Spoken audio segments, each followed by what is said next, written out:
Hello everybody, welcome back to the channel. The theme of today is the moose. So a cup of tea here. Now this is from Sweden, but the knife is actually from Finland, because I want to unbox and review or test at least the Hirvipuukko. And Hirvi means moose and Puukko is knife, so it's the moose knife from Finland. Made by Marttiini. Here's the box. It's almost like a wine box. It's got the Marttiini logo on there, sort of vaguely. It comes with a sliding dory thingy, so let's take that off.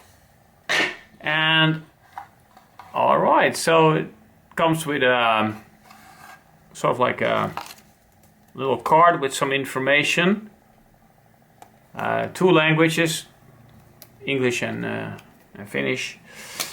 It has a little bit of a booklet for the, I don't know, about the company, and a lot of I don't know, what is that?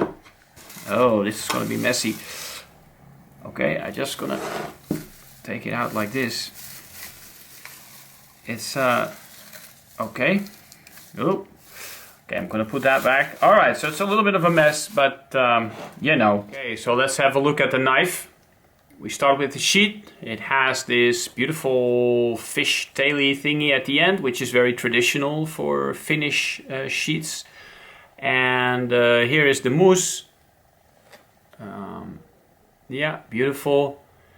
And then it has a ferrule here, which is made of bronze. And I don't really know if this is bronze or I think it must be, right? Well, it's really heavy, so yeah, so that looks beautiful. Let's turn it over. You can see that the stitching is at the back, also very traditional. And then the ferrule here comes into a grommet there with a D-ring, and then the dangler also with a rivet here that is also in that same bronze color.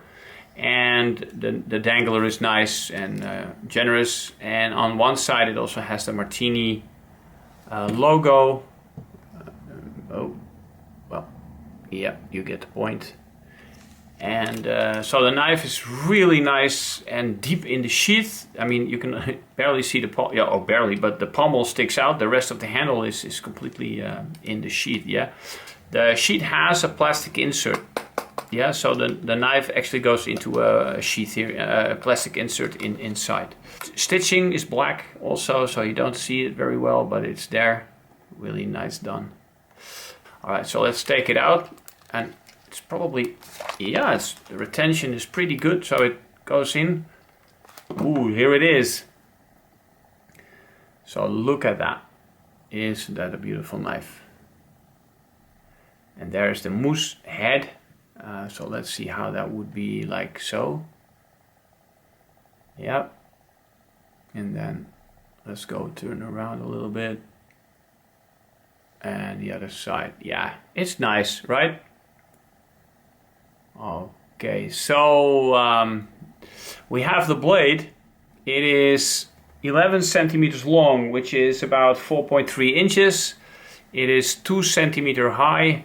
That is about 0.78 inches, and the blade is 3 millimeters thick, which I don't know, is kind of hard to see, but 3 millimeters is quite nice. It's a really like ideal thickness for bushcraft and camp work. You know, not too thick that it becomes unpractical for food prepping and stuff, but not too thin that you will break it if you just go maybe light battening, dare I say it. You can see that beautiful hammering on the blade.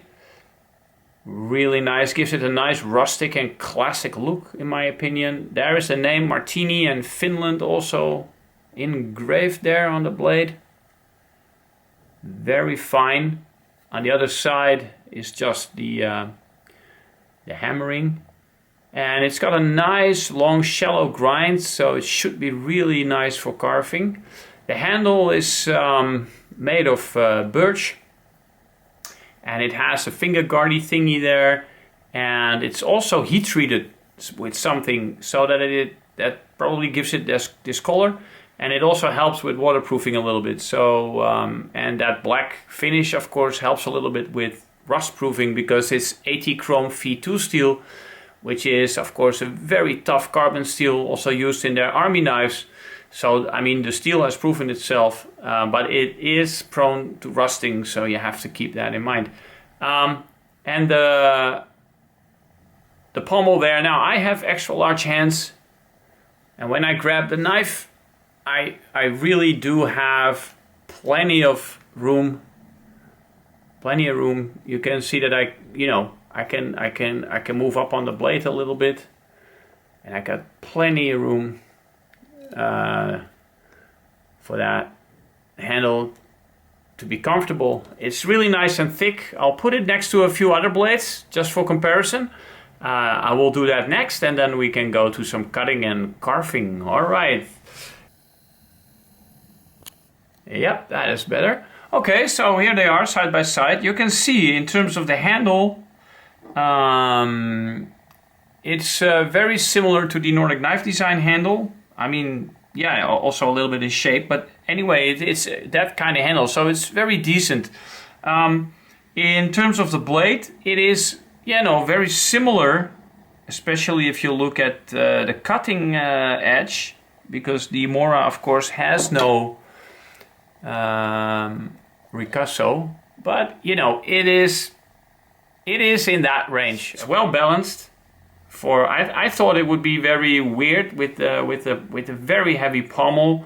Yeah, so it's a little bit down from the finger guard. It's not quite there, but it's not bad.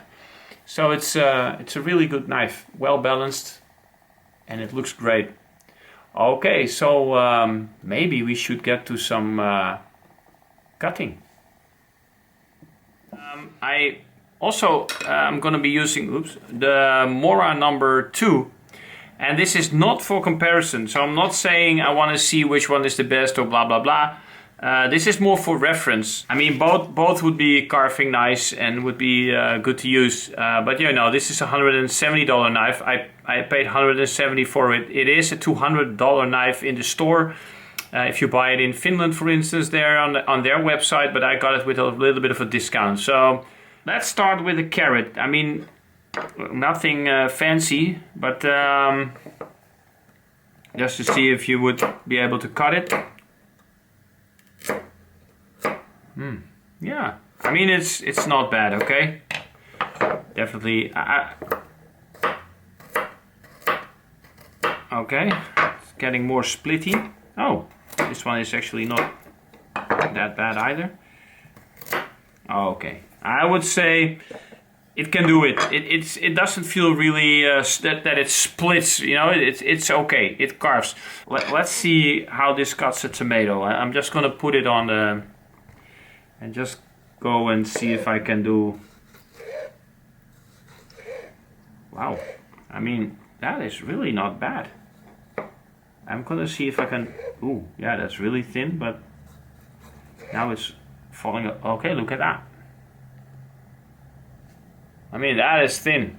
Yeah, so just for comparison.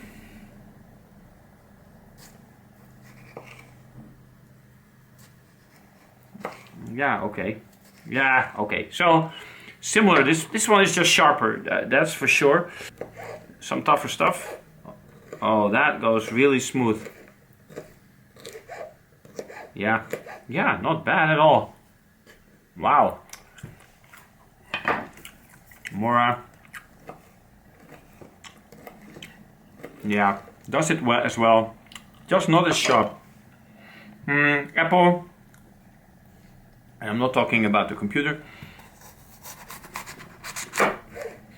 Guys, I don't know if you can hear that, but it's actually not that bad. It's not okay. So hear it. I went through the core here, a pit, a seed, yeah. But it's not that splitty. It's actually cutting. It's not that bad. I've had other knives that do worse. So it is actually not a bad food prepping knife. Sizzle rub. Let's just. Ooh, and it's curly. No, curvy. How do you say that? curling? Curly? Okay, let's go. So let's just cut through that. And then, all right. Just one second with more. Yeah, let's try some 550 paracord here. Single, all right. Let's do a double. Just see. Yeah, echt too easy. 4 strains of paracord. I mean, it's just like too easy. All right, so in terms of food prepping, I have to say it does pretty good.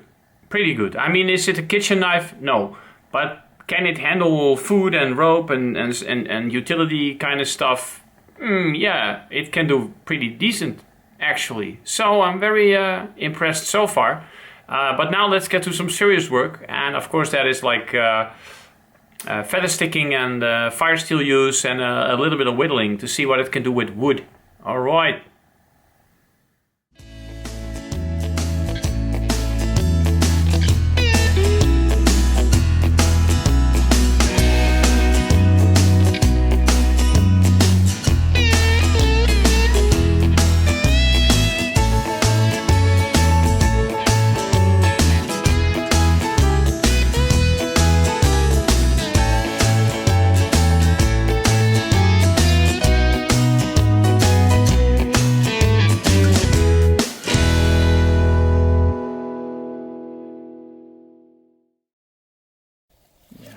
Cut's really nice. Definitely sharp. Okay. Let's see if it has a 90-degree spine. It feels sharp, but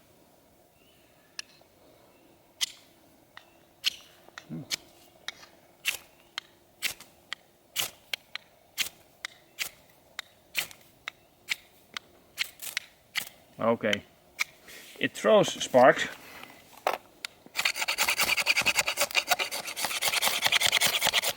But I definitely seen better, so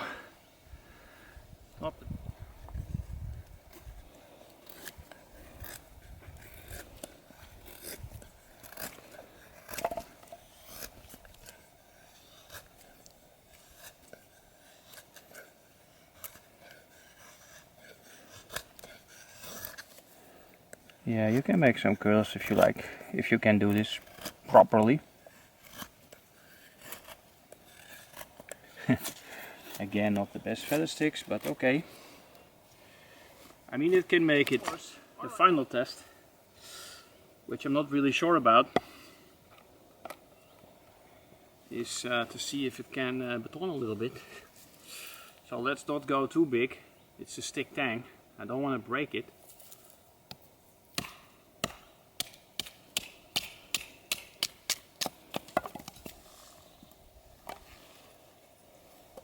Okay, and maybe one bigger. I don't, it has knots, so let's just see. If it gets stuck, I'll stop.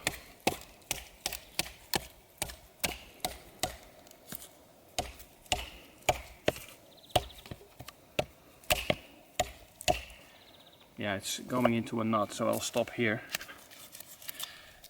Okay, so steel feels strong. It can baton, but I wouldn't do it with a knife like this. So it's really sharp, it cuts really great. Doesn't throw sparks very well. The handle is fantastic. So,